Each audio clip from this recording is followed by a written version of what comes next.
Сәлеметсіздер ме оқушылар? Бүгінгі біздің тақырыбымыз есептер шығару. Бірінші есепте берілген шамалармен осындай үш формула құрастырамыз.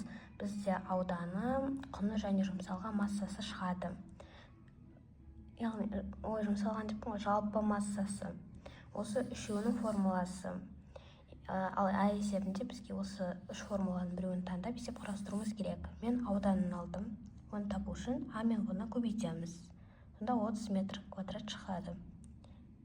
Екінші есепте берілген екі есепті шығарамыз. Печенье 50 граммнан белгісіз грамм, йогурт 200 граммнан 1000 грамм. Бізге санын табу үшін жалпы массасы мен массасын бөлеміз. Сонда 5 йогурт шығады. Ал жалпы массасын табу үшін массасын біз санына көбейтеміз. Сонда 250 грамм шығады. Келесі қарындаш белгісіз теңгеден 10 дана, секіртпе 400 теңгеден 2 дана. 400-ді 2-ге көбейтеміз. 800-ді 10-ға бөлсек 80 теңге шығады. Ол бізде қарындаштың яғни құны деп те айтсақ болады. Үшінші есепте берілген екі фигураның ауданын табу керек. Біріншісінде 4-ті 3-ке көбейтеміз де, оған қосамыз 5-дің квадратын. Сонда 37 метр квадрат шығады. Екінші фигурада 6-ны 4-ке көбейтеміз де, одан 2-ның квадратын азайтамыз. Сонда 20 метр квадрат шығады.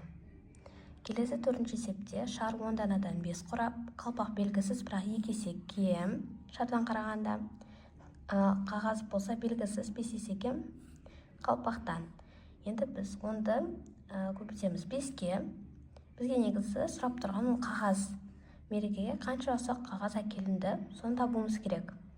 Енді біз оны 2-ге бөлеміз, есекем, сосын 5-ке бөлеміз. Сонда бізде 5 шығады. Жауабы мерекеге 5 ұсақ қағаз әкелді. Бесінші есепте екі батпырауықтың ауданын табу керек. Бірінші батпырауықтың бізде шаршы түрінде, ол бізде ұзындығы 9 дециметр. Ауданын табу үшін бізде шаршының ауданын А квадрат аны өз-өзіне 2 рет көбейту арқылы табамыз. Сонда 9-ды 9-ға көбейтсек 81 шығады. Ол 9-ның квадраты. Енді келесі екінші батпырауықта ауданы мен ұзындығы мен енін табу керек. 52-ні 9-ға көбейтеміз, сонда 468 сантиметр квадрат ауданы шығады.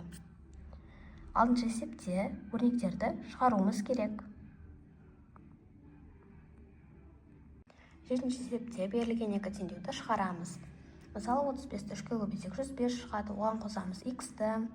Бұлардың қосындысы 935, түбірін табу үшін азайтамыз, 830 шығады.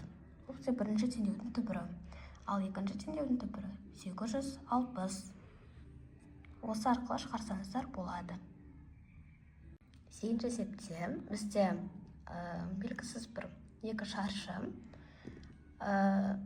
Ал енді бізде оның периметрі 90-нан кем екен белгілі. Ал бізде білеміз, осы периметрді шаршыда қалай табатынын. Ол үшін біз осы аларды өз-өзіне қосамыз. Сонда бізде 4 шығады. Біз жай ғана оны 4 көбейтілген А деп алсақ болады. Немесе бұл формулада жарайды. Енді аны табу үшін біз осы периметрді 4-ке бөле саламыз. Енді бізге 4-ке бөлінетін сандар керек. Яғни 90-нан кем. Олар бізде 88, 84, 82, 76, 56, 52 шығады. Мына әзірге қарамай қойыңыздар. Ручкамен бас қойғандым. Яғни сіздерге қазір мынау керек. Енді бізде қалай жасаймыз? Енді бізде екінші шаршыда берілген. Екеуін бізде нелері белгісіз, ұзындықтар қандай екен. Сондықтан да әртүрлі салсаңыздар болады, бірақ шаршы болу керек. Төрт қабырғасы да бір-біріне тең. Енді бізде сол берілген, мысалға, сіздердің периметрлерін 28 болса, 82 болуы мүмкін, сондайлар. Екеуін орындарын ауыстыру керек. Бірақ ол да 4-ке бөлінуі қажет. Мысалы, осының ішінен орындарын ауыстырайық. 88 болады. Жоқ, бұл бізде келмейді. Енді 48. 48 келеді. 28 орындар ауыссақ та келеді. 76-ны 67 деп өзгертеміз. Енді 67 деп өзгерткенде ол бізде 4-ке бөлінбейді. 56 да дәл солай. 65 болғанда ол бізде 4-ке емес 5-ке бөлініп кетеді. Бұл жерде де дәл солай. Енді біз 84 деп алайық. Бірінші немізді осы шаршымызды бірінші периметр 84 деп алайық. Оның ұзындығын табу үшін 84-ті 4-ке бөлеміз. Сонда 21 сантиметр шығады. Осы ұзындығы 21. Барлығы 21. Енді екінші шаршының периметрін 48 деп алайық.